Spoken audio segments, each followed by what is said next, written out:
கர்த்தருடைய பரிசுத்த நாமத்துக்கு ஸ்தோத்திரம். இந்த தினத்துக்கான தேவனுடைய வார்த்தையானது 2 ராஜாக்கள் 20ஆம் அதிகாரத்திலே அந்த 5வது வசனத்தை பார்க்கும் பொழுது, கடைசி பகுதியை நான் பார்க்கும் பொழுது, அதாவது எசேக்கியா ராஜா குறித்து சொல்லப்படுகிறது.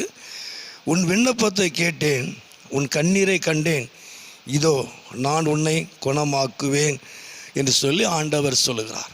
அதாவது தேவன் சொல்லுகிற ஒரு காரியம், ஏசாயா தீர்க்கதரிசி மூலமாய் கர்த்தர் சொல்லுகிற ஒரு காரியம். அதாவது எசேக்கியா ராஜா உடைய காரியத்தை குறித்து நம்ம வாசிக்கிறோம். அப்போது என்ன சொல்லப்படுது அப்படின்னா, உன் விண்ணப்பத்தை நான் கேட்டேன், உன் விண்ணப்பத்தை நான் கேட்டேன், உன் கண்ணீரை நான் கண்டேன், நான் உன்னை குணமாக்குவேன். அப்போது எசேக்கியா ராஜாவுடைய காரியம் நமக்கு நல்லா தெரியும். அதாவது நீ மரித்து போவாய்ங்கிற அந்த தேவனால் சொல்லப்பட்ட அந்த நாட்களில் அவன் கண்ணீர் விட்டு அவன் அழுதான். ஆண்டவர் அவனுக்கு ஒரு 15 வருஷத்தை அவர் கூட்டி கொடுத்தார்.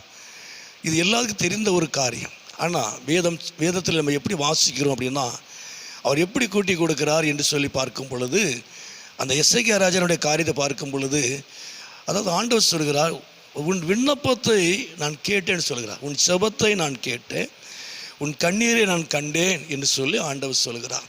அப்போ ஆண்டவர் இந்த நாட்களில் நம்முடைய செபத்துக்கு அவர் பதில் கொடுக்கிறவர். எல்லாருக்கும் தெரிந்த ஒரு காரியம்தான், அடிக்கடி பேசுகிற ஒரு காரியம்தான்.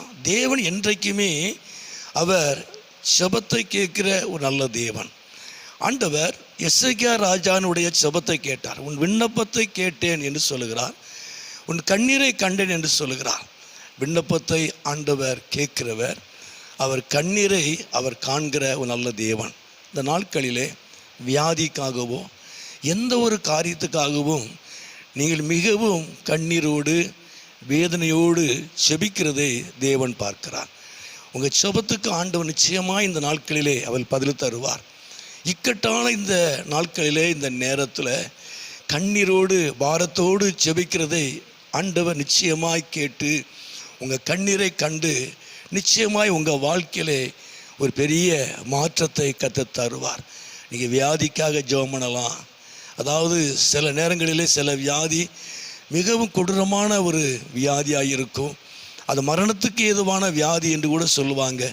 சில பிரச்சனைகள், தலைக்கு மேலே இருக்கிற ஒரு பிரச்சனைகள், வெளியே வர முடியாத பிரச்சனைகள், போராட்டங்கள், எந்த காரியமாக இருந்தாலும் இந்த நாட்களில் கண்ணீரோடு செபிக்கிற உங்கள் செபத்துக்கு ஆண்டவர் நிச்சயமாய் இந்த நாட்களில் பதில் கொடுப்பார். ஆண்டவர் சொல்லுகிறார், உன் விண்ணப்பத்தை கேட்டேன், உன் கண்ணீரை கண்டேன், இதோ நான் உன்னை குணமாக்குவேன், நான் உன்னை விடுவிப்பேன், நான் உன்னை ஆசீர்வதிப்பேன். ஆண்டவர் தாமே நாட்களில் உங்களுடைய செபத்துக்கு இன்றைக்கு அவர் பதில் தருவார். நீங்கள் வடிக்கிற கண்ணீருக்கு நிச்சயமாய் ஆண்டவர் இன்னைக்கு அவர் பதில் தருவார்.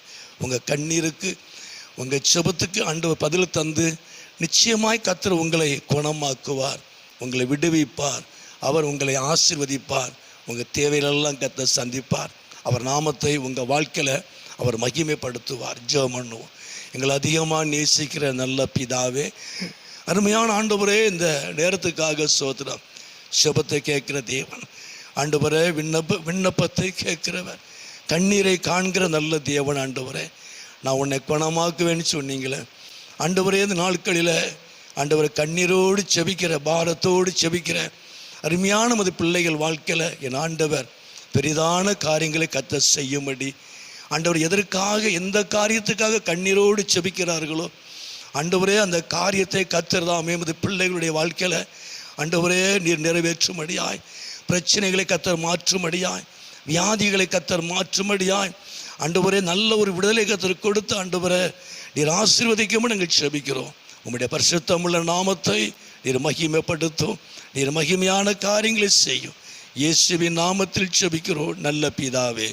ஆமேன், ஆமேன்.